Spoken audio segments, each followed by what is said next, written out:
Have you ever experienced a time when God was working out a whole lot of little details, but you had no idea that He was doing all this behind the scenes? Well, this week I talked with Jerry Dugan, and he talks about how when he was overseas and ready to go into battle, his wife was back home asking God, pleading for his life. And at that time, Jerry didn't have a relationship with God, but he had this moment right before going into battle where he said, God, if you're real, you'd better replace me with someone better than me who will love my wife the way she needs to be loved and take care of my children as if they were his own. He shares how God showed up in the middle of some difficult times as a child, even though he didn't know who God was at that time. And he's just really open about his story, and so I really appreciate that. We also talk about goals and how on his podcast, Beyond the Rut, Jerry helps people get unstuck and to set goals and move forward. And so we'll share a resource that Jerry has for you that you can download if you're setting goals as well. This is episode number 124.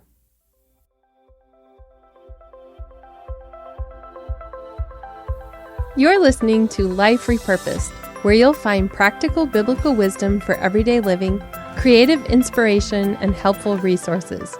Grow your faith, improve your relationships, discover your purpose, and reach your goals with topics to encourage you to find hope amid the trashy stuff of life. Thanks for joining me today. I'm your host, Michelle Rayburn.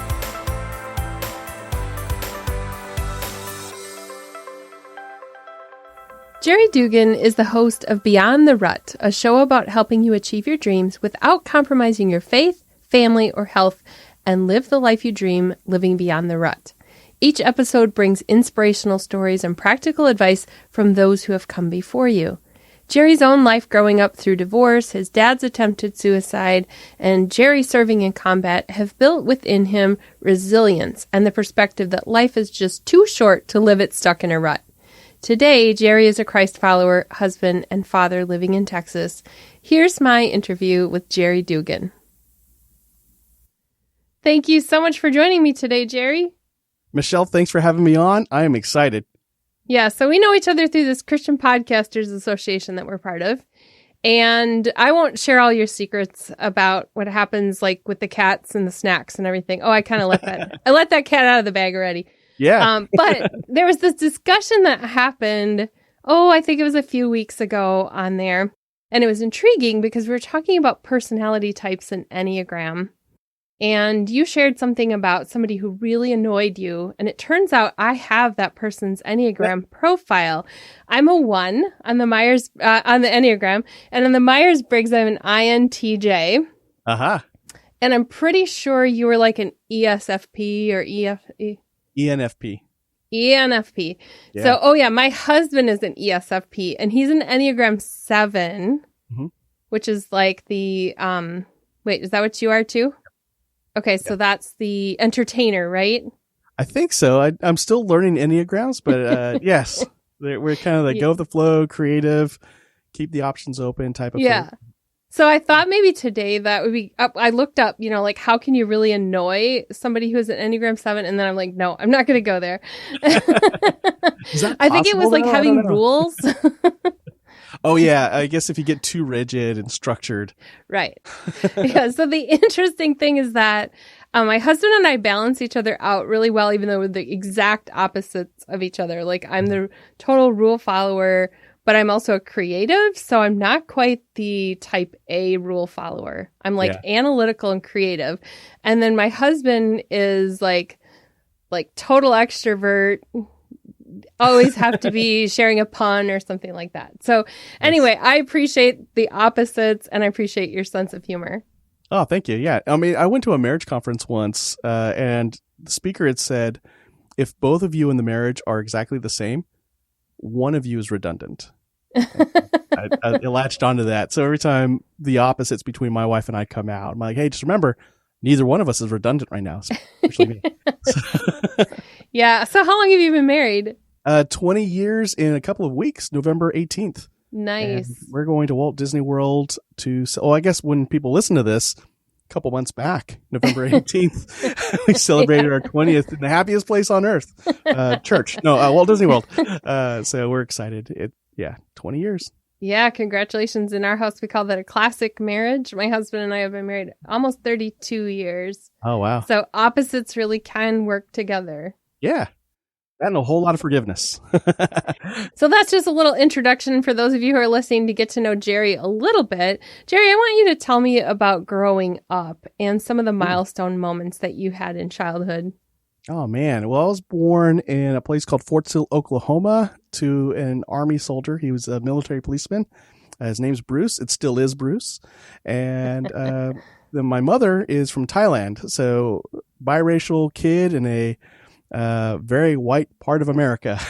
And so in doing that, I mean, being raised by a mom who knew, I guess the Asian basically was your stereotypical tiger mom. You got to get great grades in school, not just good grades. You got to be like the number one scorer on everything. Wow. And that's not even good enough. You have to have like a perfect score on everything. And we were just talking about opposites. My dad was the complete opposite. He's like, man, when I was in school, I perfected like forging my mom's signature to get out of class. The fact that he goes to class every day, that's amazing. And now you're like pressuring him to get perfect scores. Like, let him make a mistake. And of course, my mom would just be like, well, that's just being a lazy American. And I'm exaggerating the way they spoke, but essentially that was their parenting style, their outlook on the world. So a lot of expectations on me being the oldest child. I have one brother. He's 2 years younger. And yeah, it was just like every day you're going to school. You're sick. You're still going to school. Oh, your leg hurts. Going to school. All those perfect attendance awards. Yeah. Oh man, I got them all until like 7th grade. I think I finally got sick. No, that was 6th grade. Sorry, but it was just so there was that. So just very strict for me. A little bit more lax for my brother. So there was some animosity there, and he's still the favorite. Whatever. No, I'm kidding. Sorry, Jimmy. I still love you though, bro. Jimmy and Jerry. That's cute. Yes. Apparently, our names came out of the books my mom was reading to learn how to speak English, and so she liked the name Jerry. She wanted very American names for us. So Jerry and Jimmy. She couldn't say Jerry though because of just the accent. Sure. Yeah, it came out sounding like jelly. So she just called me by my middle name for pretty much most of my life, like the first 20 years or so. So I thought my name was Sam. I go to school and people are calling me Jerry. I'm like, and so that's kind of growing up, and being a military brat. I mean, we grew up in, we lived in Japan, Germany, different parts of California where my dad is from. And we visited places like Korea and Thailand. So seeing more than just one town growing up, I think really broadened my horizons and allowed me to be flexible in life, to be curious about things around me. But at the same time, hard to experience when you have a very strict mom who wants you to study all day, all night and get great grades. So there's that. So it was like that duality there. Like, oh, wow, I could see the world. No, I can't. I got to do homework. You don't have homework. You do in my house. So that was that. And then, of course, it took a turn. So when I was about 11 years old, my parents split up. My mom had found somebody else and left us. And it took my dad to a tailspin. And during that time, we saw my dad attempting suicide. And it's a very, very dark time. I mean, I was 11 years old. My brother was 9. And here we are trying to save my dad's life. And at the same time, we don't want to go live with my mom because we just thought if she was willing to leave us so quickly now, I mean, who's to say she doesn't leave us when we're in her house? So fortunately, my dad, got some help. Something had happened where he just couldn't hide it anymore. And the Army just came in and said, we're going to take care of you. We're going to take care of your kids. We're going to get you back together. So yeah, after about 2 or 3 months of that, my brother lived in foster care during that time, and that exposed us to a whole new world as well. So up to this point, I mean, all I knew was a strict mom, a very easygoing dad. My brother and I fought a lot because of the different ways we were being raised under the same roof. And here's this family that prays at every meal. They eat all their meals together, not on the couch, not where you feel like it. They're at the same table and they're sharing how their day went and they're being authentic about this. And this just weirded my brother and I out. We're like, what is going on here? And like, they weren't okay with brothers hitting each other. And so when my brother and I were fighting, they didn't spank us. They didn't get mad at us. My mom wasn't there to yell at us. They talked to us calmly. And I'm like, what is happening? I don't understand any of this. They took us on vacation with them. They made us feel like part of their family. And then it was time for us to reunite with my dad. And, we went back to struggling. And, but that was there. That was a seed planted. And, of course, when we come back to the States, the extended family is going through divorces left and right. Boom, boom, boom, boom, boom. And so cousins are having a hard time coping. Uncles having a hard time coping with their divorces. And somehow I get the brunt of that. And so now 11 years old, just survived what I thought was hell. No, you're going into another one. Bam. And yeah, just getting bullied by my own extended family. And I just remember it coming to a head and my dad finally realizing what was happening and taking my side and saying, look, sorry, I would take you to your grandparents' house every weekend where you're getting picked on. You don't have to go there anymore. And he turned to his own family and said, look, y'all are calling him all kinds of names like half-breed, gook, chink, all these just horrible names. But that's my son. And you will respect that. You will love him for that. If you love me, that's what you will do. And I was about 14. And I remember just kind of looking up and saying, so, we're talking about life repurposed, and I'm looking at my own extended family and, the marriage is just ending no matter what. And the cousins just thinking there's no hope. The best thing they've got going for them is to get emancipated at 16 years old and live off of Social Security or welfare the rest of their lives. The sooner the better. And, being exposed to families like the O'Neills, the foster family in Germany, being exposed to the homes of my friends in middle school, it just kind of helped me see that there's other stuff out there. There's a different way to live. In fact, my whole life leading up to the parents' divorce, way different than the hell we're going through right now. So there's got to be something different. And, on my show, I like to talk about the 5 F's, faith, family, fitness, finances, and the outlook on future possibility. And so that was kind of that first moment of me saying, wait, what is my future possibility if I accept what my extended family is embracing? Same thing they've got, and I don't want that. What if I embrace a different future possibility? And I just remember around Christmas time getting cards for all the family members I did like. And it was meant to be like an encouraging word. Hey, wherever we go, security follows us. People expect us to not do well, when we're in school and so on. My hope, my dream is that we change that direction. And that when people hear our last name, they think of hope. They think of safety and security and people they can count on and people they will be proud to know. And I gave that out to the cousins, the aunts, and the uncles who I actually did like. And I just found out maybe about 10 years ago that some of my cousins held on to that. And wow. Yeah. And that made me cry too. It was just tears of joy that, I was doing it almost out of spite, almost out of like drawing a line saying, I'm going that way. You can come with if you want, but I'm not waiting for you. I'm going. And to see that have an impact on others years down the road just blows my mind. So that was growing up. Woohoo! Wow. Yeah, so 2 things come to mind when you share that. 1, that's heavy stuff for an 11-year-old. Yeah. And 2, sharing what you were sending out with Christmas cards is like almost beyond what I would think today's 14-year-olds are thinking of doing, about like thinking about making a difference. Like, yeah.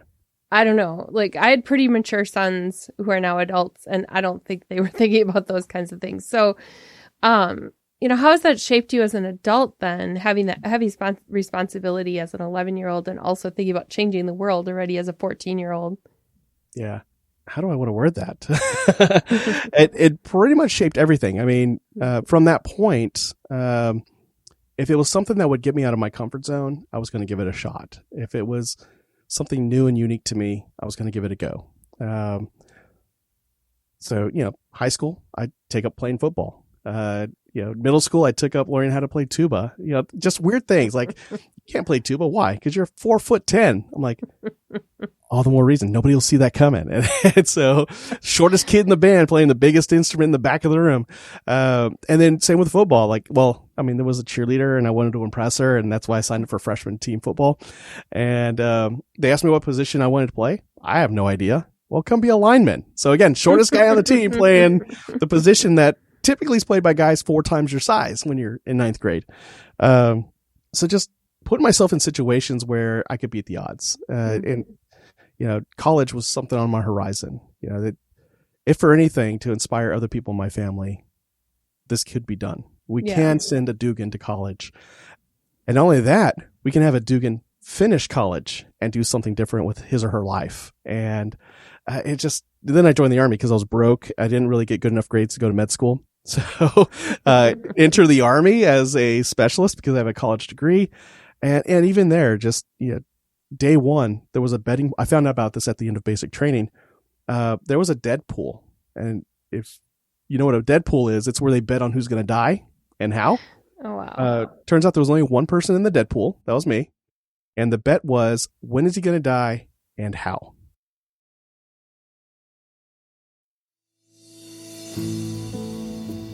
We'll be right back to the interview shortly. Do you have a book or a resource or a podcast or something that you're trying to get the word out on? I'm looking for sponsors for the Life Repurpose podcast, so if you would like to have a spot in the middle of the podcast episodes here, you can contact me about placing your ad read right here in the middle of a show. You'll find me at michellerayburn.com. Who put that betting pool together? Because I think that guy owes me a cut because I'm not dying. And sure enough, I graduated and guys were inspired. They started calling me like the Mighty Mighty Dugan at the end, which, to this day, I'm like, wow, that kind of spotlight still weirds me out. But, again, that impact that here's a guy we expected to not make it. He made it. And not only that, we're actually inspired by him. My own family didn't think I was going to make it through basic training. And then they showed up to my graduation and they told me like, we didn't think you were going to make it. And then we got the invitation you were making. And then we find out you're the platoon guide. I'm like, yeah, why? And like the idea of failure wasn't even in my vocabulary at that point. I was like, there were days I felt like quitting. There were days I felt like, why don't I just go ahead and die?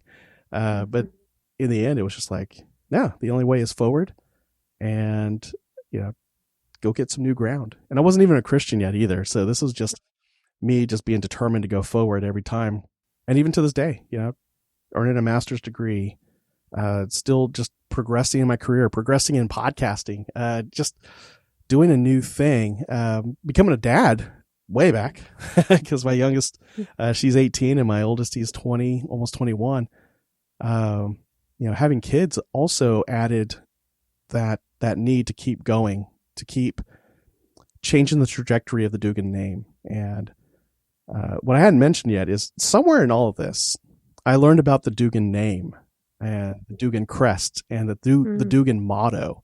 And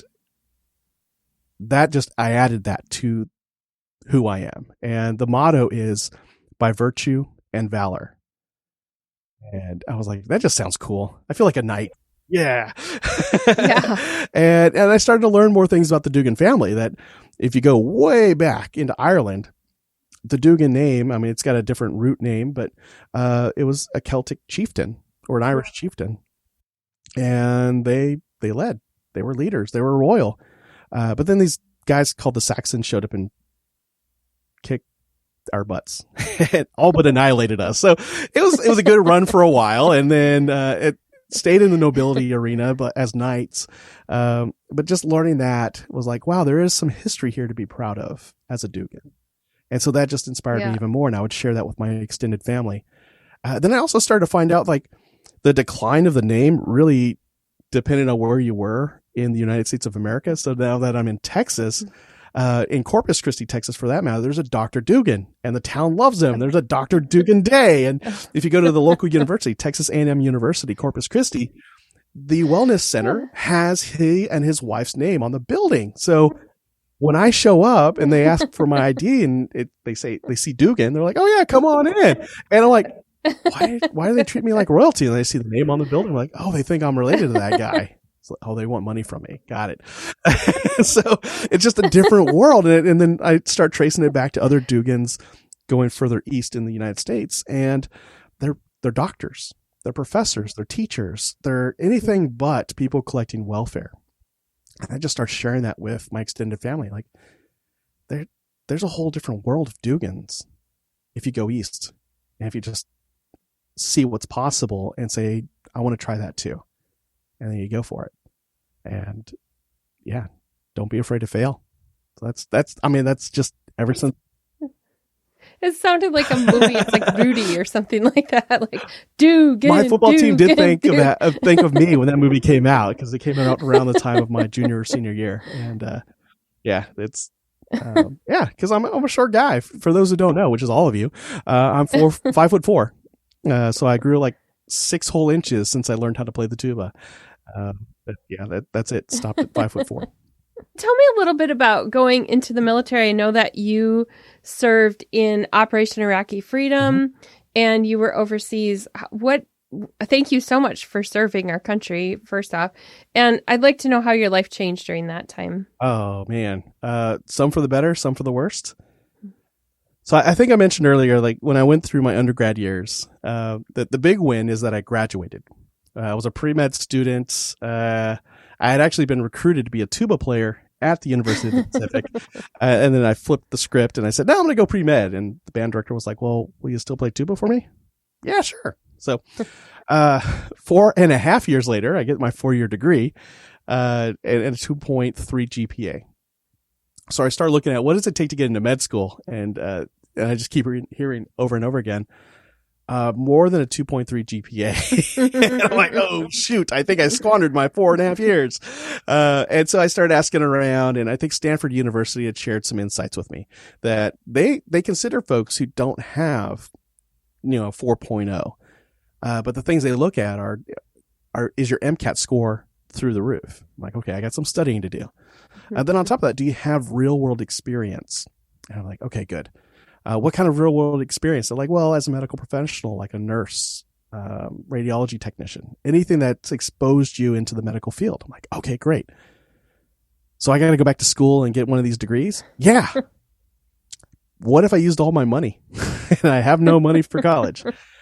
They're like, well, can you find scholarships? And so all that led me to, the United States military will pay me to get trained, give me the experience I'm looking for, give me some certifications in the process. And after my enlistment, I'll have the experience. Hopefully I study. I'll be a doctor. So fast forward, I'm not a doctor. Rewind back. So that's why I dove into the Army. And so I looked at all the branches, and I didn't want to go Air Force because I didn't like the uniforms. It's weird enough. I don't know. Looking back, I mean, everybody in the Army is always jealous of everybody in the Air Force. The food's better. The pay is better. They treat each other better. And here I am not joining because I didn't like the blue uniform.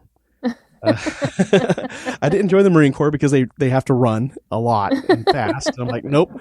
That would stop me. And then I didn't join the Navy because I have this fear of drowning or being eaten by sharks. And I had just watched this documentary about the USS Indianapolis. And so I'm like, that's a no-go. So Army it was. My dad was in the Army. I was familiar with the culture already. And they were the oldest branch. So they, who's got history in providing trauma type of experiences? It's the Army. So that's the route I went. And the weird thing is I just kept getting picked up to be a leader. So while I was in basic training, the drill sergeants asked me to be the platoon guide. They didn't ask me, they told me. And then they'd fire me and they put me back in, fire me, put me back in. But essentially, out of the 9 weeks of basic training, I was the platoon guide for about 3, maybe 4 weeks. And that was with them rotating almost everybody through, 64 guys. I go on to AIT to learn to be a medic, and my plan is lay low. Don't stand out. Just learn how to be a medic. Be a medic. Day 1 in class, one of the instructors is walking up and down the aisles, sees me, taps on the desk, and says, come to the back. Bring your battle buddy. So we go to the back of the classroom, and my battle buddy's like, "What did you do? We just got here." I don't know. I had to do a lot of push-ups in basic. I don't know why. And so I'm back there, and then they asked me a few questions about, how did I get my specialist rank, which was an E4 rank, and I came in that way, and asked me, where I went to college, what was my major, where did I go to basic training. And after all these questions, they kind of looked at each other and said, "This is the one? Yeah, this is the one they were talking about." All right. And now my battle buddy's really mad. Like, wow, whatever we did before, it followed us here. Man, dang it, I hate you. He didn't say that, but it was in his eyes. And so they decide, you're going to be our class sergeant, and your job is to make sure everybody in your class graduates. And I'm like, oh. No pressure. Yeah. And my battle buddy, he's like, "What happened to laying low?" I'm like, "I didn't say anything. I was just sitting there. You were right next to me. Like, head nice to the front, just like the drill sergeants back in Fort Sill told us." And so anyway, yeah. Forgot how long training was, but yeah, had a lead there. Go to my first duty station in Germany. And as an E4, I'm getting tasked to lead smaller missions and be in charge of the day. And like, I know nothing. And so I guess all this to say, if there's one thing the Army taught me, was leadership. Mm-hmm. So here I am at 23 years old, out of college, and no matter how hard I try to lay low and just get some medical experience, I'm getting plucked up and plopped into leadership roles. Sometimes they're good experiences. A lot of times Dugan got yelled at a lot to take the fall for everybody else. And somewhere in there, though, I met this is when I came back from Kosovo. I met somebody I thought was very cute, and she was another soldier in the platoon. But then I found out that, one, she was in a relationship and she was pregnant. So I'm like, well, there goes that. Well, a couple months later, I find out from her that she's not in a relationship, but she is pregnant. And we start dating, and we become married. And 20 years later, here I am, not fired yet. So 9/11 happened while we were in Germany. We got married shortly after that. She got out of the Army. I stayed in. And around 2003, it's my last year in, and our unit gets orders to prepare to go to Kuwait. So we go. And we get there, and we find out that there's a bit of an ultimatum given to Saddam Hussein. And he's told, hey, surrender to us or we're going to invade at a time of our own choosing. And we invade. So on the day of that invasion, we're preparing. Scud missiles are flying overhead. We're on the border. Get into my chemical suit. And up to this point, I'm not a Christian. I had, had a couple of moments where I had a brush with God, said a prayer, did some Bible study, but overall, I denied God up to this point. And I still did in this moment. And I remember just looking around and people scared. You can see it in their faces. They're scared. I'm scared. But for some reason, I thought, I'm not making it back. I'm in the branch of the Army that has the highest percentage of or the highest per capita of posthumously awarded medals. So it just kind of hit home like that day, like, wow, I'm in the field that we get medals, but we get them after we die. Mm-hmm. And we get them because of how we die. And this is not going to go well for me. And I remember saying, God, if you're real, you better replace me with somebody who's better than me. And you better replace me with somebody who's going to love my wife the way she deserves and lifts her up. Replace me with a father who's going to raise my kids as if they're his own and they don't know the difference. That's what you got to do. I didn't even say amen. I was just like, told them what to do.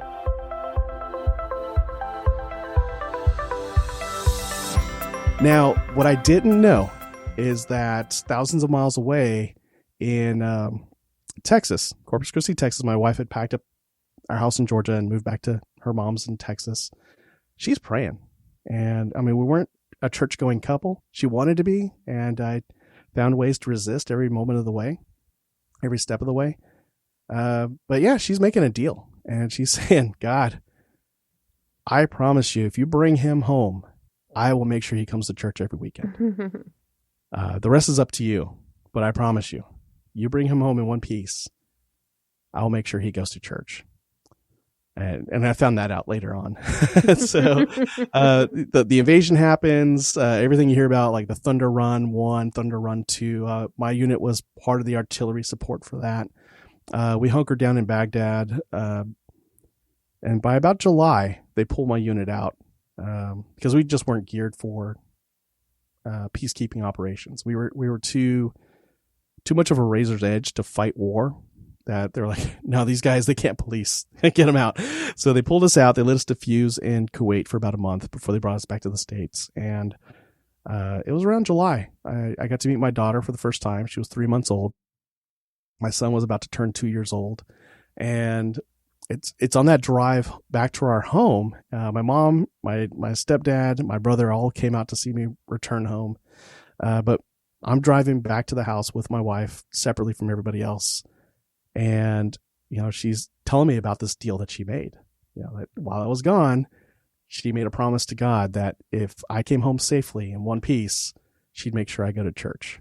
And I could just feel and hear the nervousness in her voice. And she was worried I was going to yell at her and just be mad. And I wasn't. And I just remember thinking nothing really, just, wow, she was so scared for me. She was so concerned for me that she made a deal with God. And so I just said something to her like, well, if you made a deal, we have to honor it. And I know in the back of my head was the Dugan motto, by virtue and valor. And this was the virtue part. My wife made a deal. We got to honor it.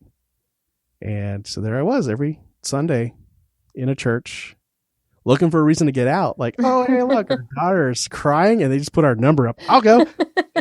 And off I'd take off. And my wife started to pick up on that. And she's like, hold on a sec.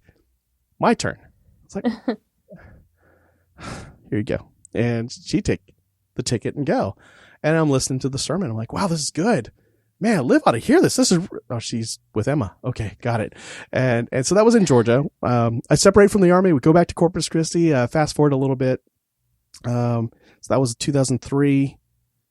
By 2005, we finally have a church home. The church we're going to figured out how to keep Jerry from getting pulled out of service. And what they did, this is so cool. I mean, it's the power of serving, because you never know how you're going to impact somebody else. So what the children's ministry at our church wound up doing was when they realized this girl cries because she has separation anxiety from her parents, but more specifically her dad. Yeah, because she's a daddy's girl, and we're the exact person, but split up by about 20 something years and totally different genders. So, but other than that, personality wise, we're almost identical. So there's a bond there that, my son and my wife don't have. And vice versa. My son and my wife bond in a way that I can't. But anyway, they figured this out at the church, and they get one volunteer to immediately pass a background check. His one job is hold this girl, rock her. She's a baby. If you stop rocking, she cries. You got to rock her for an hour. And that was it. He was there, ready to go. Here's baby Emma in his arms, and he sits in a rocking chair and he rocks for the hour. Before we come to pick her up, they take her out of his arms. They change her real quick, put her back in his arms, back to rocking. And this went on for months. And it worked because they never had to call us out. And one day, our pastor's wrapping up the service, and he said, hey, we're about to do our salvation prayer. And I just need to tell you, there's something on my heart to say. You've been shopping around for quite a bit. You've been dipping your toe in the water, but you already know what you're getting into. Now's the time to just jump right in.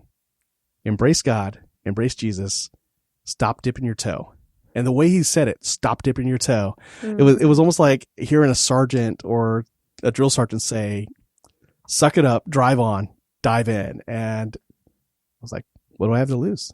And I received Jesus as my savior that day. And man, what a whirlwind ever since. Just leap of faith after leap of faith. And it's whenever I try to get in my comfort zone and stay there, that's when things start to fall apart. And it's, getting stuck in that rut and feeling that I'm off center of what I'm supposed to be doing. And it's when I really surrender to what is it God wants me to do? what is it I'm supposed to be doing in the moment, but also in the long run? And wow, that scares the heck out of me. And then going for it anyway. It's always been worth the journey. Always.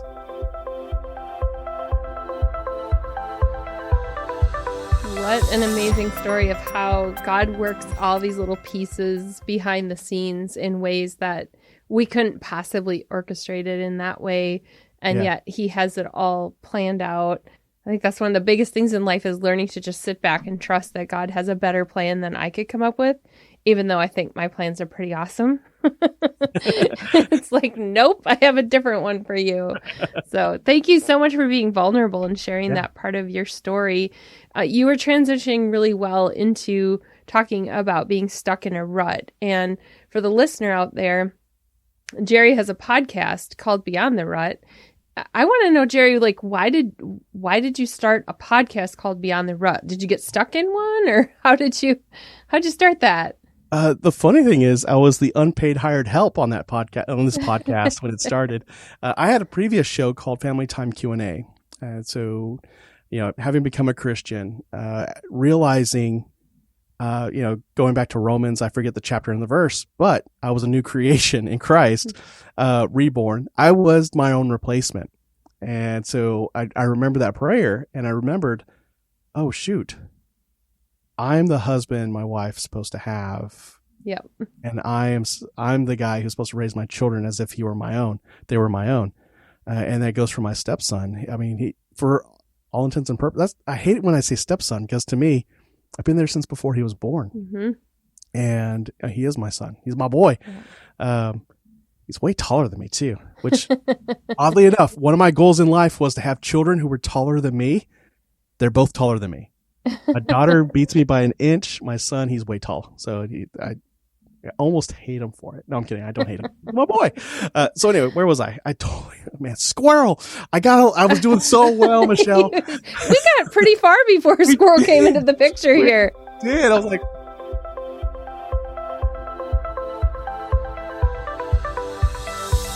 yeah, so you talk a lot about goals, and I know on your website you have a page that talks about goals, and you have a free resource that helps people with planning out their goals, and I'm going to link to that in the show notes. It's called Measure It to Make It. It's a download. But how did you get going with teaching about goals then? Are you like super goal oriented, or is it kind of like what I do with my podcast? I kind of cover the topics that I need to work on myself.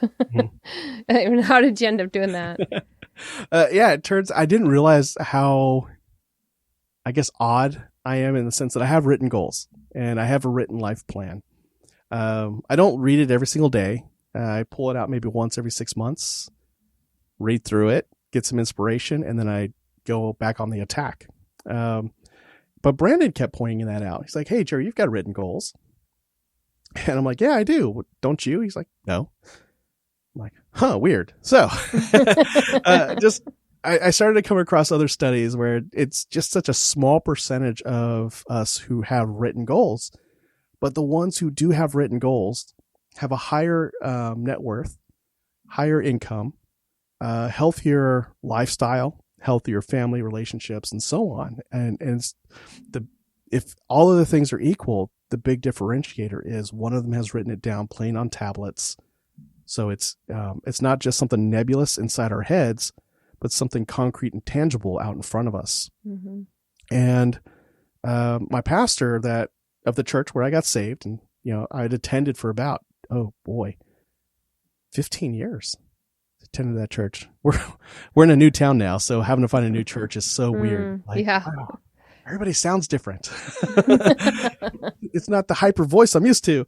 But anyway, he released a couple of books about goal setting and life planning, and I adopted that.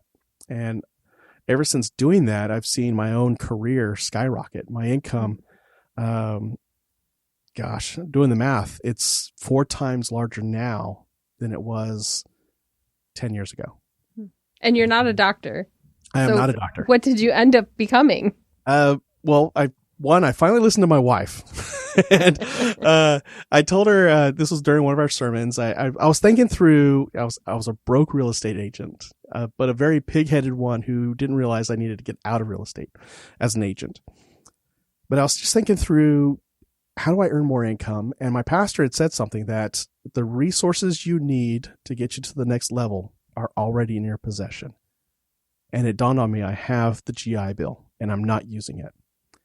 And I started doing the math. I'm like, well, there's this program. The GI Bill will bring in an extra $900 a month. That's exactly what we need to get through and get by. And so I turned to my wife. I'm like, I need to go back to school full time, but still work because we need that money.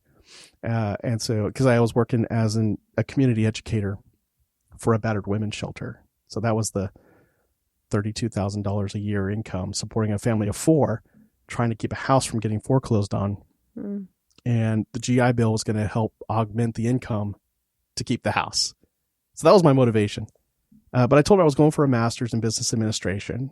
And she had what I now know is the Holy Spirit look on her face. Like it's her words coming out. I've never heard that expression, the Holy Spirit look on her face. Yeah. It's just like, because she's usually very bubbly and like, okay, go for that. Or no, that's not a good idea. But it's like more, there's more countenance. Like there's some discernment going on in that head and in that heart. And what came out of her mouth was, I don't think that's what you need to pursue. And I was about to be upset in church. Like, what does she know? What do you mean? No, I'm a businessman. I need to go get an MBA. But instead of saying that, I just asked her, well, what do you think I should go after? And she said something in education. You're very good at teaching people stuff. And I was about to balk at that. And then I realized, wait a second, 2.3 GPA in college, but I'm tutoring people to get 3.5 and higher GPAs.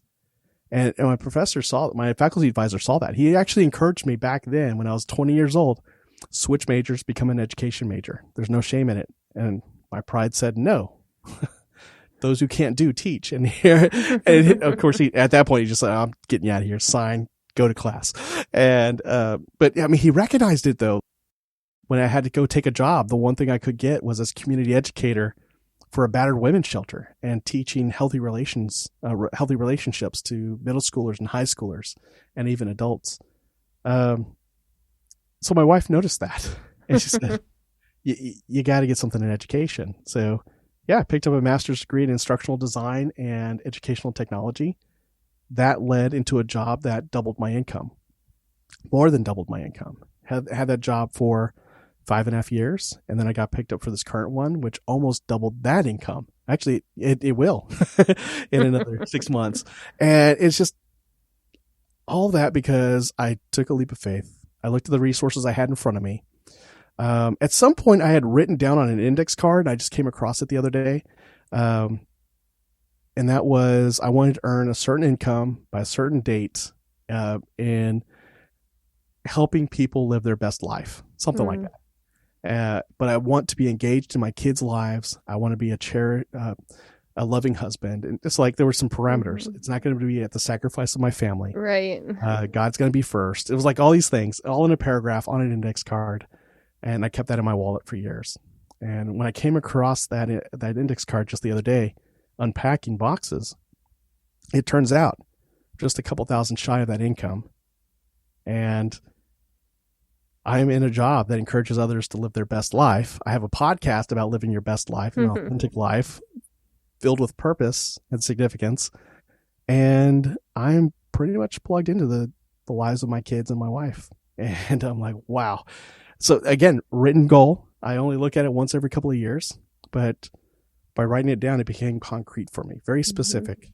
The path there was really convoluted, but I got there. A little late, but I got there. Maybe our timing, it's late, but in God's timing, it's right on time. Yes. Very much. So this episode is airing at the beginning of January, and I want to speak to the listener out there who's trying to figure out what to do with 2022.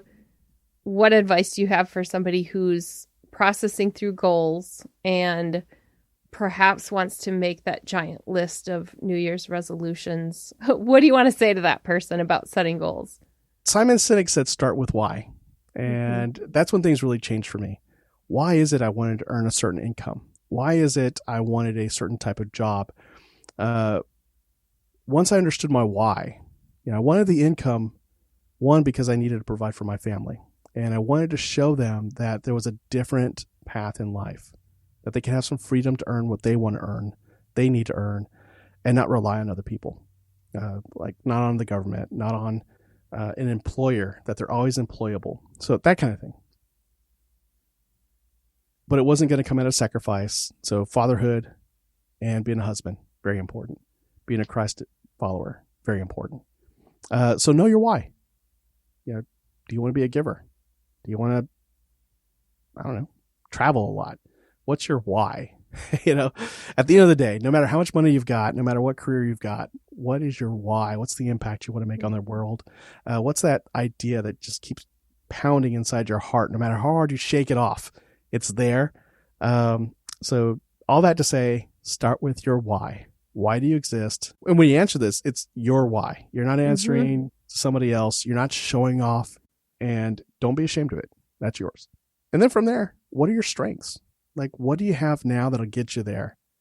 What is it that, and the other thing is, what do you need to have to get there? So now you've identified that gap. So now you got some goals to pursue. It's like, now my goals are going to help me fill this gap so I have all the things I need to achieve this purpose. And I just work backwards. So like since 14, though, I had a preoccupation with death. When you see your dad trying to kill himself at 11, by 14, you're like, okay, well, if I did go today, was my life worth it? And at that point, I was like, no, it's not. So how do I make it worth it? So and I think now thinking about that, I'm like, wow, that's not what most teenagers think. When they realize, is my life worth it right now? And the answer is no. They're like, well, then I end it now. And for me, it was just on my heart. What will make it worth it? And that started that journey for me. So just asking that one question, what would make it worth it? You can ask yourself that now. Like, what would make your life worth living? And then go make it happen. This is an episode of Deep Thoughts with Jerry Dugan. Yeah. You don't hear this in the podcasting group, do you? It's just me snacking on popcorn. Well, I know that I could talk with you all evening because you have a ton of wisdom to share, but we've already talked longer than I usually do. So, and that's great. We only had one squirrel in there, so that was amazing. I know. How can people find you, and where can they get the resource that you have, the Measure It to Make It download? Right. So my website is beyondtherut.com. The show is also on Apple Podcasts, Spotify, iHeartRadio, pretty much everywhere you can download a podcast, it's there. But all the blog posts, the episodes, I also put on beyondtherut.com. Now, the tool Measure It to Make It, which will walk you through identifying your why, from there, what's your God-given purpose, what are your values, your strengths, and so on, and then what's your 10-year goal, your 5-year goal, and then annual goals, and then it breaks it down to daily habits. That tool is Measure It to Make It, and you can get that at beyondtherut.com/goals. All right. I will link to that in the show notes, too, so people can find that. Awesome. As we wrap up, I want to thank you, Jerry, for joining me and for sharing a piece of your life and a piece of your heart, and for also being brave and going out there and doing what God has called you to do. Thank you so much for being you and for being real. Awesome. Thank you, Michelle. You've been listening to Life Repurposed with Michelle Rayburn. Check out tips, resources, and inspiration at michellerayburn.com to get the show notes for this episode. Each week, I share links to everything mentioned in the episode, graphics you can share, and guest quotes. I also invite you to join the Life Repurposed Facebook community for weekly conversation with others on the journey of discovering the repurposed life. Before you go, which friend needs to hear this episode? Share a link with a note to invite them to listen. And thank you for listening too.